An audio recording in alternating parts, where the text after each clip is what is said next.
First question हमने कैसे करना है वो हमने पिछली वीडियो में देखा। Now we will do the second question. जो सेकंड क्वेश्चन है वो आप फर्स्ट आइटरेशन में ही करेंगे। क्यों? कि स्टैटिक है जो कि आपका स्ट्रॉन्ग और आपने पढ़ा हुआ है, तो it will be easy for you. So we will read with reference to the Indian economy consider the following statements.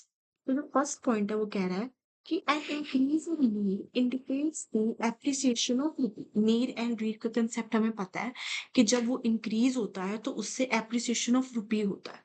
So first statement will be correct. Second statement कह रही है an increase in read indicates an improvement in trade competitiveness. कहता है कि read increase करने से आपकी trade अच्छा होगा। ये गलत स्टेटमेंट है। क्यों? क्योंकि जब हमारा रीड इंक्रीज करता है तब हमारा एप्रिसिएशन ऑफ रुपी होगा। जब हमारा रुपी एप्रिशिएट होगा तो जो बाहर के लोग हैं उनका डेप्रिशिएट होगा। तो जब वो उनका रुपी डेप्रिशिएट होता है तो वो इंडिया से जो भी चीज खरीदेंगे वो उनके लिए महंगी हो जाएगी। So this statement will be wrong. तो जब हम कोई भी स्टेटमेंट को काटते हैं तो उसके बिल्कुल बाद हमें पॉइंट्स देखने हैं। So we will cut two from here and two from here. Direct आपका आंसर आ जाएगा सी। लेकिन फिर भी हम एक बार स्टेटमेंट पढ़ लेते हैं कि सी क्या कह रहा है।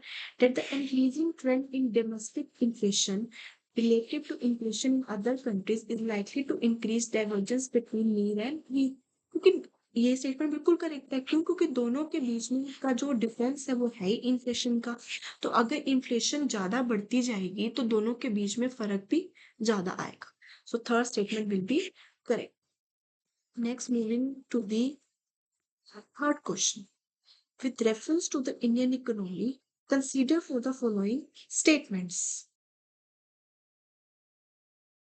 First point will be, if the inflation is too high, the RBI is likely to buy government securities।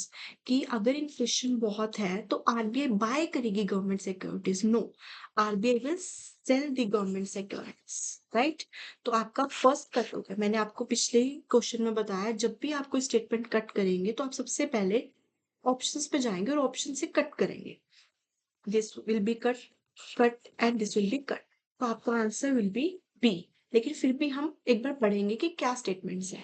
If the rupee is rapidly depreciating it means रुपये की कोई डिमांड नहीं है और डॉलर की बहुत डिमांड है। RBI is likely to sell the dollars in. Of course correct. क्यों? क्योंकि रुपए की डिमांड नहीं है तो आरबीआई क्या करेगा कि तुम मुझे रुपये दे दो, मैं तुम्हें डॉलर्स दे देता हूँ। So they will sell the dollars. Next will be if interest rates in the USA and European Union were to fall, that is likely to induce RBI to buy dollars। ये statement भी correct है। क्यों? क्योंकि अगर US पे interest rates down चले जाते हैं इट मीन्स वहां पे अब डॉलर्स को इन्वेस्ट, डॉलर्स वाले जिनके पास डॉलर्स होंगे वो अपने डॉलर्स लेकर कहाँ जाएंगे? जहां उन्हें अच्छे इंटरेस्ट मिलेंगे। तो वो इंडिया की मार्केट में आएंगे। तो इंडिया में डॉलर्स बहुत ज्यादा बढ़ जाएंगे और जो रुपी है वो कम हो जाएगा। तो आरबीआई क्या करेगा? डॉलर्स को बाय कर लेगा और रुपी को मार्केट में इंसर्ट कर देगा। Okay, so this will be static question जो कि फर्स्ट आइट्रेशन में ही आपका कंप्लीट होना चाहिए। बहुत ही बेसिक इको है। Right? So fourth question, this is a tough question. ठीक है। With reference to G20 common framework consider the following state. It is an initiative endorsed by G20 together with the Paris Club। It is an initiative to support low-income countries with the unsustainable debt। ठीक है। तो मतलब वैसे ये question बहुत tough है लेकिन हम कोशिश करते हैं एप्टीट्यूड से इसको सॉल्व।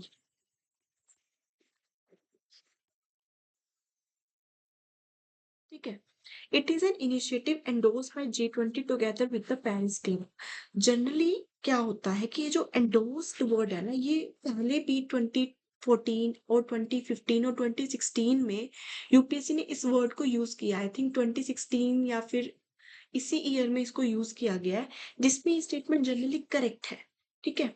तो ये स्टेटमेंट करेक्ट है। और ये जो इनिशिएटिव है ये क्यों लाया गया था? ताकि लो इनकम कंट्रीज को अनसस्टेनेबल डेट से बचाया जा सके। क्यों? क्योंकि जो चाइना की डेट ट्रैप पॉलिसी है उसके अगेंस्ट में ये चीज आई गई थी। तो this is a current affair based question. Still अगर आप ये नहीं अटेम्प्ट करना चाहते तो ये बहुत टफ क्वेश्चन है। इसको हम एक बार, even it is a question of 33%, मतलब कि इसको सॉल्व करना टफ है उस सेंटर में जाके। ओके?